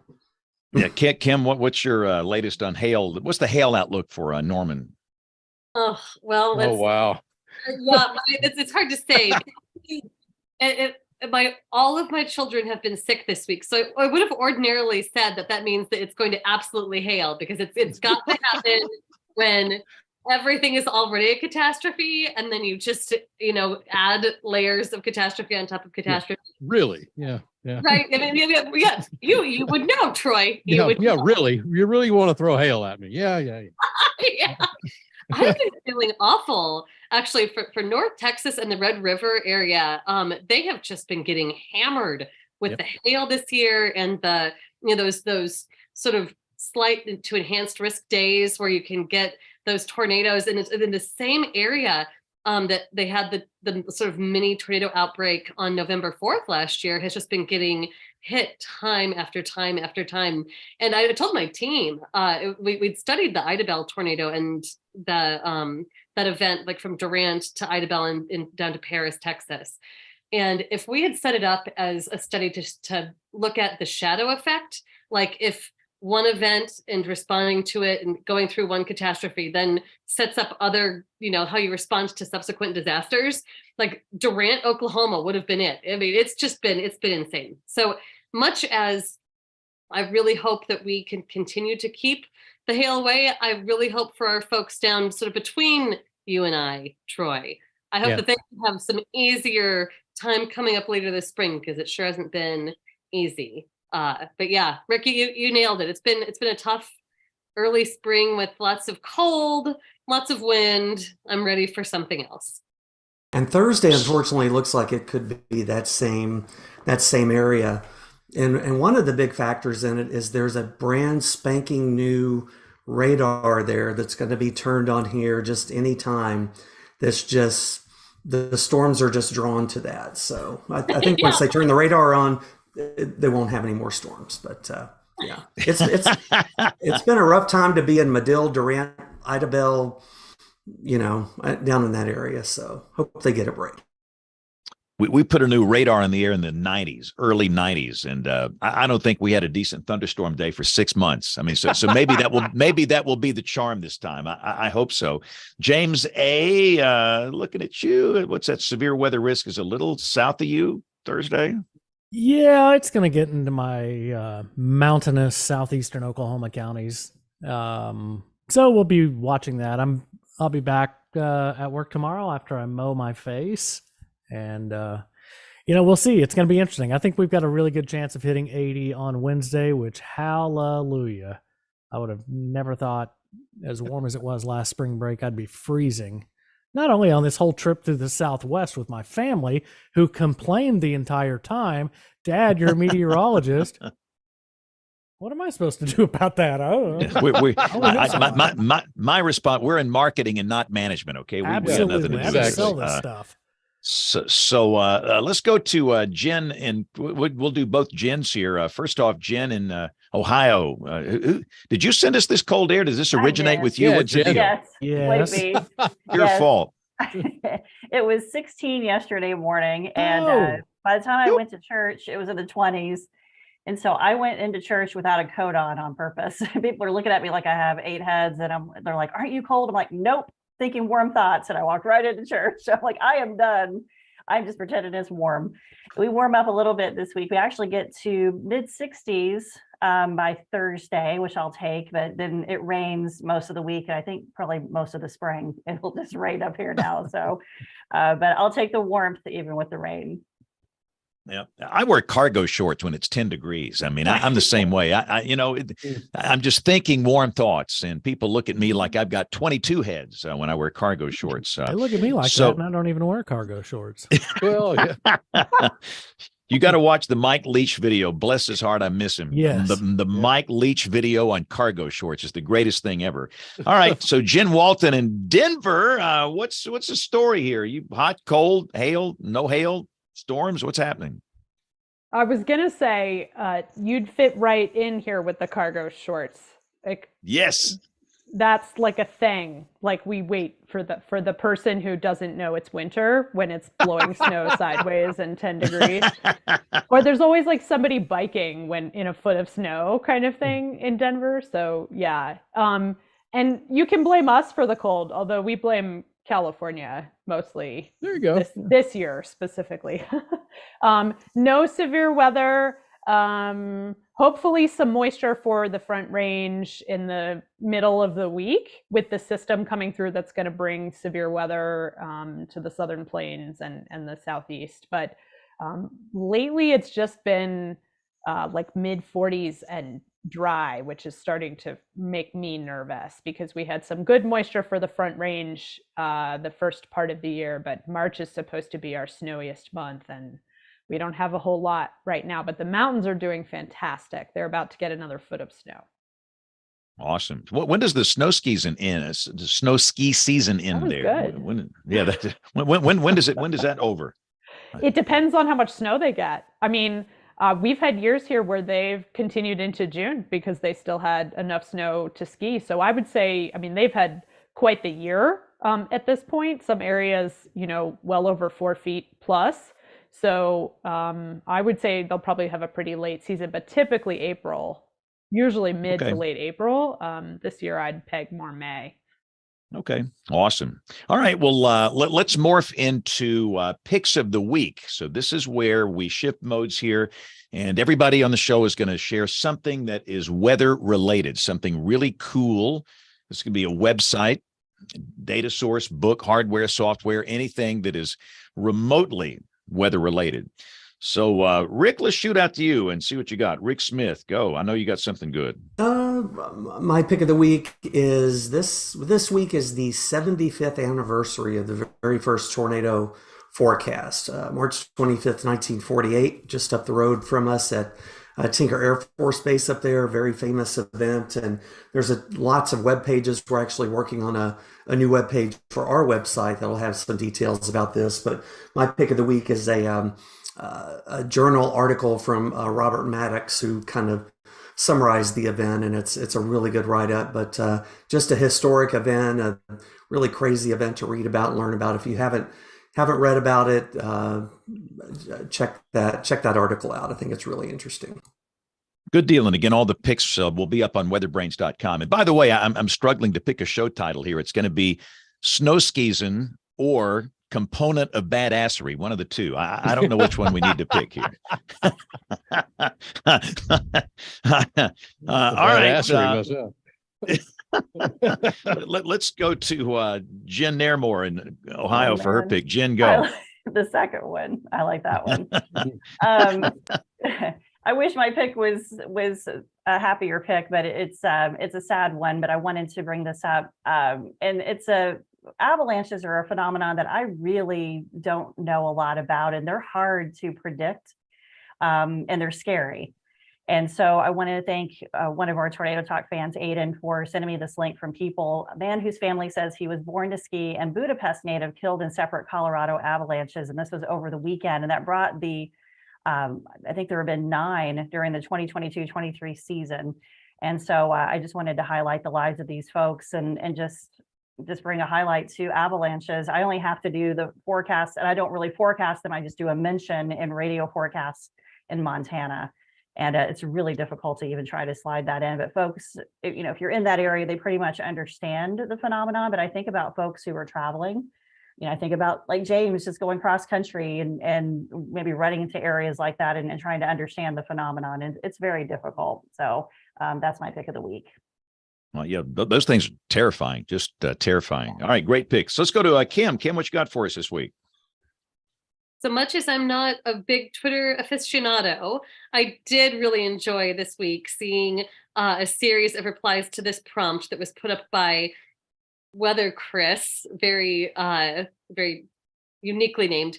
Weather Twitter, tell me your most controversial opinion about anything weather related.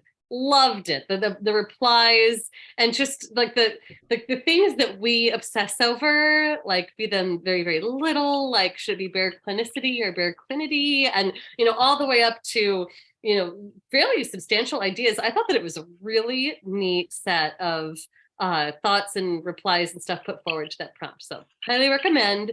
Fun reading for you this week.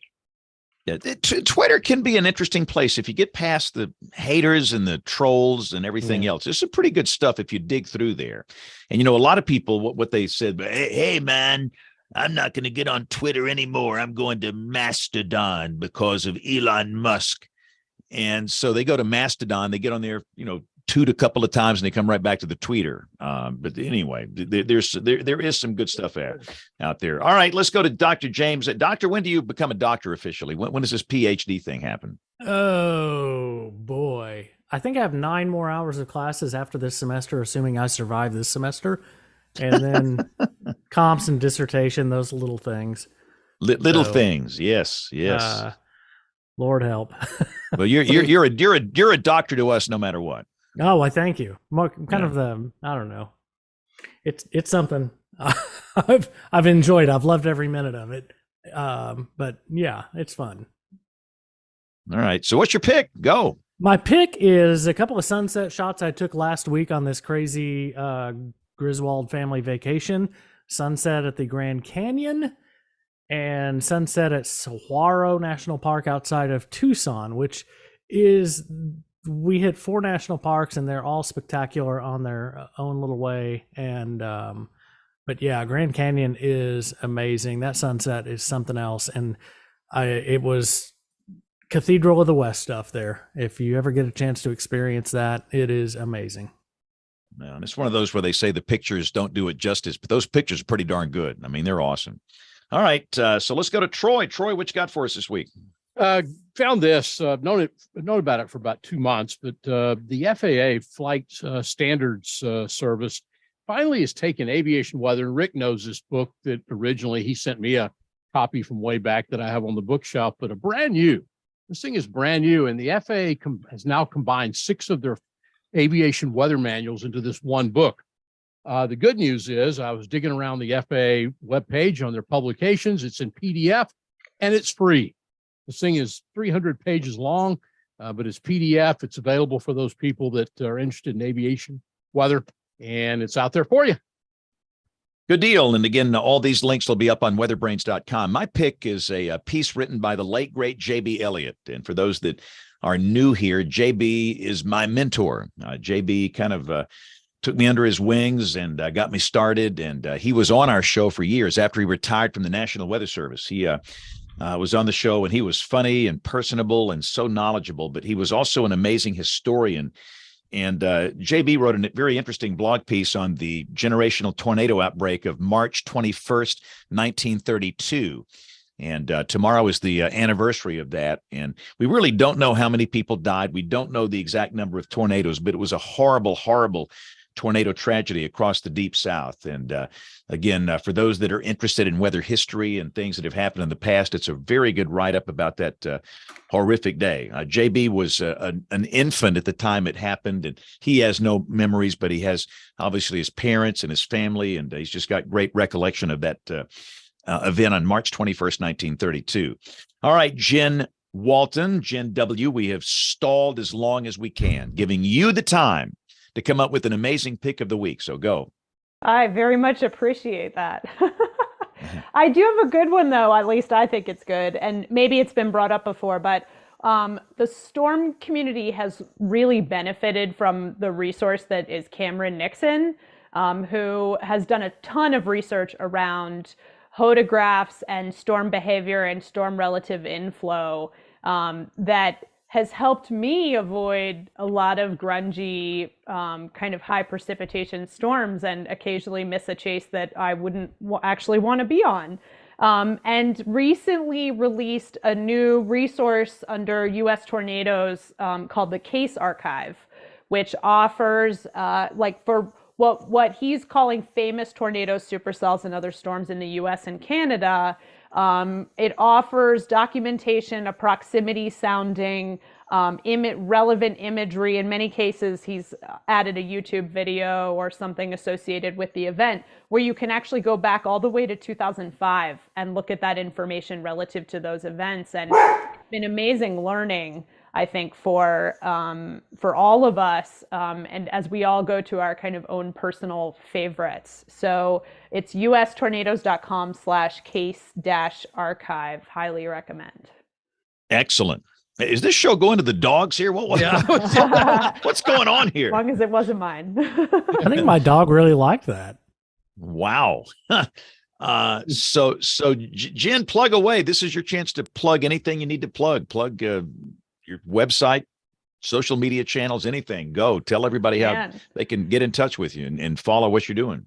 Yeah. Oh, sure. I could plug all night, so you might have to shut me off. Plug all night. We'll be here till midnight. Go. Yeah. I mean, we would love for folks to follow us on social media. Right now, it's Instagram and Twitter, both under the handle Girls Who Chase. If you are a female chaser or someone who shoots storms, please start tagging us in your content so we can share it out on both of those platforms. There's tons of other ways to engage with us as well. We host Twitter Spaces. Obviously, we're getting into these educational events, so you can stay in touch with us by signing up for the emails that I don't send out yet, but might in the future at the bottom of our website, which is girlswhochase.com. And our homepage basically has all of the different ways to do that. And if you'd like to support us as well, we offer ways you can do that as well, because the majority of all of this has been done for free. So we always welcome support. Awesome. So, well, it's been great having you on the show, and appreciate what you're doing. And again, it's again, I see so many young women that are discouraged and they feel like they're alone and they just can't do this. And I think it's a great thing. So again, thanks for setting an example and being a role model. Jen, thanks a lot. For having me. And on that note, we've got to put a ribbon on this show here. Again, for those that are new, we're typically on the air Monday nights at 8 o'clock Eastern, 7 o'clock Central. Most people listen, but a lot of people do watch. We have a video version, and you can watch it live on our YouTube channel, youtube.com/WeatherBrains. But for those that watch or listen, we're glad that you're there. And if you need to get in touch with us in any way, shape, or form, the email address here, it is email@weatherbrains.com. And so on behalf of the entire WeatherBrains crew, I'm James Spann. Thanks for listening. Have a great week, and God bless. I would promote the show next week, but Bill's not here. It's going to be a great show. Good show, yeah. Who's on the show? Kim, who's on the show? Kim, I think you said right? Yeah, it's Jana Hauser. Okay. So, yeah, she was one of Howie Bluestein's PhD students, and now is faculty at Ohio State. Okay, that's awesome. That'll be a good show. All right. Well, thanks everybody. Jen, thank you. It was great having you on the show. Jen, thank you. Nice to meet you.